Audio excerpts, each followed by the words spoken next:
Tonight, the loved ones of a 26-year-old man shot and killed in Bed-Stuy over the weekend are speaking out. News 12's Morgan Scott spoke with some friends and family of Elquan Tillman, who shared how they want him to be remembered. Something in my spirit was telling me, just talk to him, like, end the madness. And that's what I did, but I didn't know it was going to be the last time. A gut-wrenching reality for so many, now lighting a candle at this vigil in remembrance of 26-year-old Elquan Tillman. Patterson says she and Tillman grew up together, attending the same school since elementary, but most recently reconnecting this past October. I just screamed. I started crying, and I started really just looking to see, like, what happened. Police sources say Tillman was shot 9 times. His body found on the sidewalk, just feet away from where he lived. Justice needs to be served. No matter the story, I don't care about the story. I don't care about, oh, it's always two sides of the story. I don't care, because nobody deserves to be gunned down like an animal. Friends and family of Elquan say his death has certainly impacted those in this neighborhood, a neighborhood where he spent a lot of his time and one that is now left searching for answers. Put the guns down. It doesn't solve anything. People just want to shoot and kill. Like, see how y'all can reconcile without having to take somebody's life. Off camera, family members of Tillman still unable to find the words to describe what they are feeling. Their biggest task, taking care of the young son he now leaves behind. Long live you, long live Los. He was humble. This was living. Police tell us at this time they have not located any suspects, nor have they shared any motive about his killing. The second murder in this precinct area since 2026 began. In Bed-Stuy, Morgan Scott. This is the book of Deuteronomy, chapter 32, verse 39 in the GNT. I, and I alone, am the Most High. No other God is real. I kill and I give life. I wound and I heal. And no one can oppose what I do. Kol Holayim La, Abanawa, Yahweh, Bahashem, Yahweh Bahashem, Rekak, Kodash. Double honors to the elder apostles and elder bishops of Great Millstone who rule well. Salutations to the Akim out there on the highways and the byways. Salutations to the hopeful elect. Salutations to you speckled birds, you Israelite foreigners. And shalom to the Akwaf, sitting and listening in silence as the scriptures say to do so. Deuteronomy chapter 32, verse 39 in the GNT. I, and I alone, am the Most High. No other God is real. I kill and I give life. I wound and I heal. And no one can oppose what I do. So all the judgments, all the mayhem, the chaos, the death, the executions, regardless of how it's brought forth and how it's done, it's all commanded and brought forth and done and by and from Yahweh Bahashem, Yahweh Shai. Okay? It's already predestinated for it to happen. There's no such thing as you saw in the prior video, wrong place, wrong time. There's no such thing as it was an accident. There's no such thing. Okay, everything is formulated and done through the power and spirit of Yahweh Hashem Yahweh Shai. Okay? So for this man to get gunned down and shot 9 times, the Lord really had an issue and a bone to pick with this Jake. And we know Aki and Akwaf that obviously this man is not innocent. You know, roughly paraphrasing Job 4 verse 7, whoever perishes being innocent. Okay, because the Lord brought forth the judgment, and also too, there's no telling what he was indulging in and what type of lifestyle he was living. Now, you know, they got the infamous nigger woman running her damn mouth because she want to be on camera, you know, speaking highly of this dude. But you know, man, hey man, our people are in for a rude awakening, man, because the Lord is just literally warming up. The Lord is just literally stretching out right now.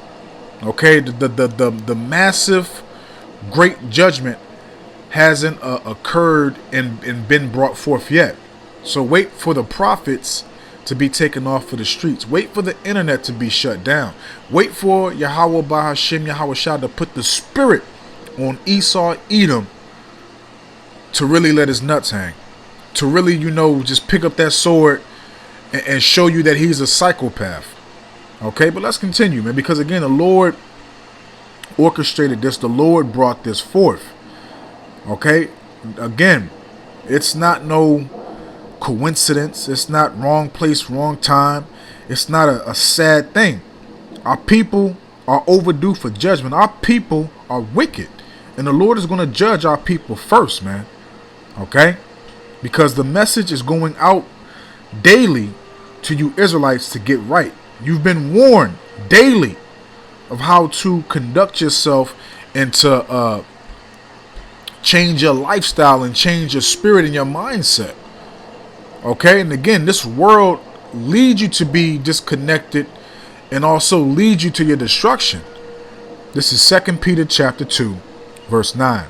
Yahweh, Ba'ashim Yahweh Shai, knoweth how to deliver the godly out of temptations. Okay, the godly out of temptation, Adawan Ratazah, we are a part of the godly that's going to be delivered out of the temptations of the world. The temptations, to transgress, to do what's not acceptable and pleasing to Yahweh Shem Yahweh Shai, and also the temptations that's going to be brought upon the whole earth that you cannot repent from, which is the MOTB. Okay, the micro CHIP. Whether you believe it or not, man. Okay, how you going to buy and sell? By sinning. Everybody sins every single day. This man wants to have complete dominion over your soul. He wants to have complete dominion over your decision making, the little bit of delusion of freedom that you have. Okay? So you better, to be honest with you, you really need to enjoy the little bit of the delusion of freedom you have right now, because in the very near future, you're going to wish that you had what you had right now. So like you're going to wish that you have what you had, okay, in the near future. 2 Peter 2 verse 9. Yahweh, Ba'ashim Yahweh Shai, knoweth how to deliver the godly out of temptations, and to reserve the unjust unto the day of judgment to be punished. And that's what we see, and that's what happened. The Lord brought forth this judgment for an unjust Israelite to be judged, man. And again, he predestined for it to occur in this type of manner. Obviously, the Lord wanted this man to suffer and, go through that pain and be lit up with a damn near almost a whole clip. But hey, man, this appeased Yahweh Ba'ashim Yahweh Shah to bring this forth, man, because it was judgment. Because again, the Lord has his prophets out here warning all you Israelites, and also, the heathens and everybody else, what's going to be brought forth and what's going to be done, man. Because this Babylon the Great is a very, very proud place, man. A lot of you people are very pompous, very proud. You think you're untouchable, and you think you can do whatever you want to do, because you're following the mindset, the characteristics, and also the spirit of Esau Edom.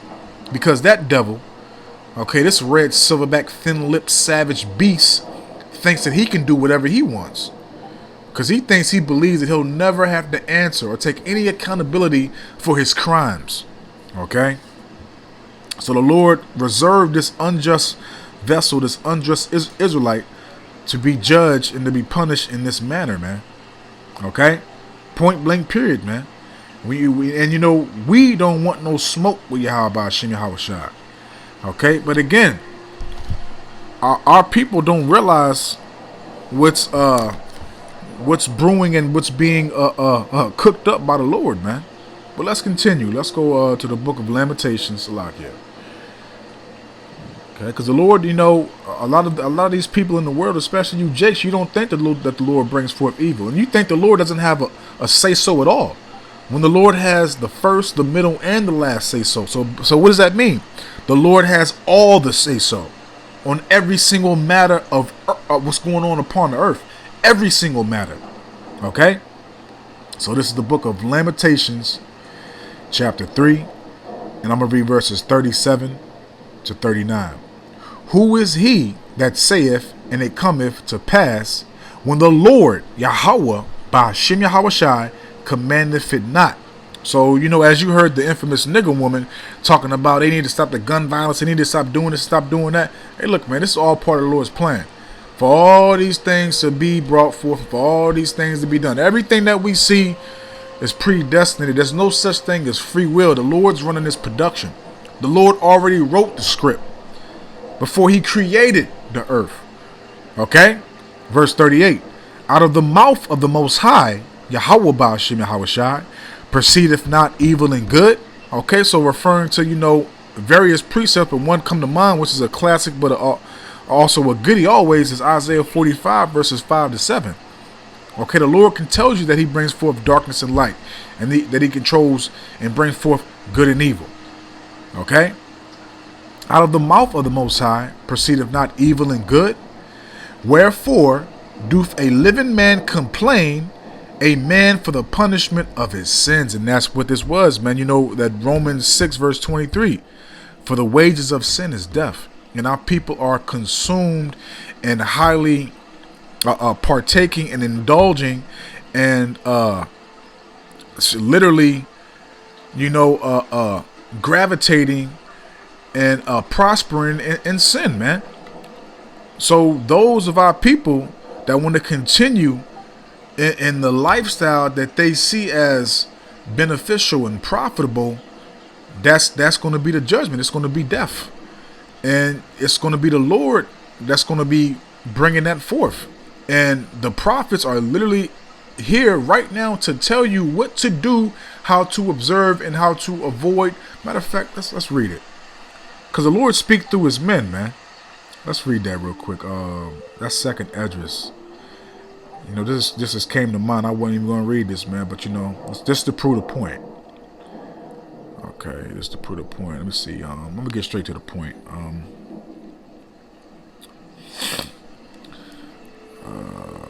I'm looking right at it. This is the book of 2nd Esdras 7, verse 21. For the Most High have given straight commandment to such as came, because the Lord, again, he's speaking through his prophets to give you those commandments and to give you the blueprint on what to do, how to conduct yourself, how to carry yourself, how to reverence, acknowledge Yahweh Shem Yahawashi. You have to be transformed and renewed. Okay, you have to be translated from that old man to the new man, and the Lord gives us the blueprint on how to do that. Okay, 2nd Esdras 7, verse 21. For the Most High have given straight commandment to such as came, what they should do to live, and even as they came, and what they should observe to avoid punishment.